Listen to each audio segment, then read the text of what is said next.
When Jeremy lowered the tablet, his heart jumped into his throat. He had sworn he had everyone in check, but apparently someone had slipped in through the vent without him noticing. Mangle swayed gently, hanging from the ceiling, her devilish yellow eye fixed on the young man. Her magenta lids were low, in a playful, flirty sort of way. When the spaghetti vixen knew he was aware of her presence, she spoke softly, her cute little static-infused drawl sending a shiver down the guard's spine. Mr. Jeremy.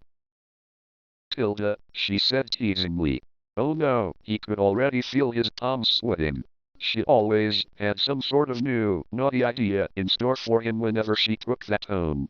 Her mane head hovered closer to the human's as she gave a little giggle. Her bright red lips looked slicker and far brighter, as did her blushes on her cheeks.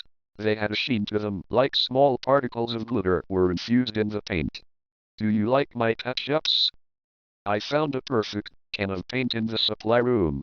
I couldn't stop thinking about how much my most favorite man would like to kiss these cherry lips. He didn't say it, but the shade and shine did make them quite inviting, despite the sharp teeth just beyond them. But she continued, wiggling some more. I think it looks best here. Tilda, suddenly one of her limbs whipped down from the ceiling and swung into Jeremy's line of vision, stopping just short of hitting him between the eyes. It was one of her pudgy rounded feet, the fully costumed one to be specific. She waggled her thick little toes quickly, showing off the newly applied layer of glittery polish on her nails. It was like the robot could read his mind. Of all of the parts of Mangle's body that she had used to render his mind hazy and his uniform an utter sticky mess, her cute paw feet had never been involved up until this point. He had thought a lot about them, more than he had wished he did. His already flushed face got a little redder. By the smirk on her snout, she knew exactly what she was invoking within his boxers. Daintily, she lowered her other foot. While most of it lacked a case, her toes were still covered in hard white plastic, also now sporting some red shimmery nails. She slowly transferred herself from the high ceiling and directly onto Jeremy's desk, her endoskeleton splayed out and nude before him.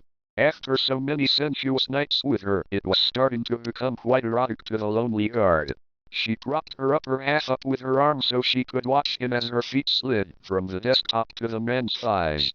As soon as they made contact with his pants, he knew just what was coming. The soft humming vibration within them meant she was goddamn serious about what was going to happen. Oh, Mr. Jeremy.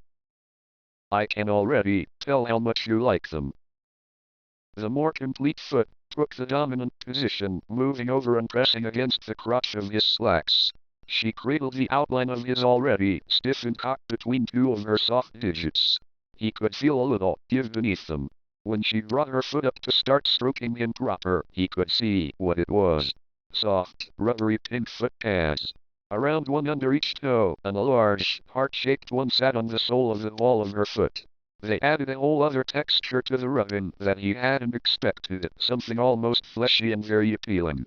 He grunted as he felt her press in a little harder with her rubbing, sending that vibration deep into his throbbing member. But things really heated up when her other foot came into play. While the main one was focused on large, deliberate strokes, her other one dived right in, revving up the vibe and gripping her toes gingerly around the very head of his cock. His hips shuddered and he gave his first full moan of the encounter. The fabric of his pants was not very thick and did not block a bit of the sensations. Not to mention they were not the most absorbent either, leading to the very obvious wet spot of precum forming at the tip of his stimulated organ. Mangle took that as a seal of approval and more reason to speed her rubs up. He watched as she took a spare hand and idly trailed it along her central support beam, rubbing and lingering on some of the round pressure sensors that dotted her body. She had told him before what that was all about. It was for pure sexual satisfaction. She was very much as into this little game as he was, her voice box, not shy to add in some little breathy cries of her own.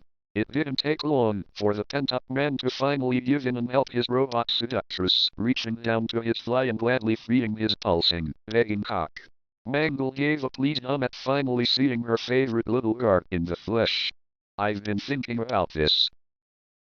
Tilda, I want you to make my toe so slick and drippy with your love, Tilda, the animatronic whispered to him. The vibration spiked, sending Jeremy reeling with a loud gasp.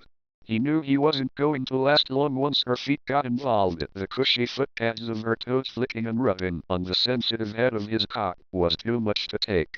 He closed his eyes and tensed as a moan escaped him, and spurts of his hot, gooey love painted those thick little toes of hers. She moved her feet quickly as to catch a gush of cum on each toe. While his mind was foggy with his orgasm, he watched as the fox herself reached her own self-created peak, her limbs quivering, fingers pressed hard on 6 or so of her sensors, and her moans spilling over from her internal speaker. It was almost too much to take. When he was finally spent, Jeremy flopped back in his chair, sweaty and satisfied. After gaining a bit of composure, the robot brought her sticky feet up and closely inspected his handiwork. She eyed him and giggled. I know, while I like my bright red nail polish a whole lot, I think your brand of white feels much nicer, tilde, the end.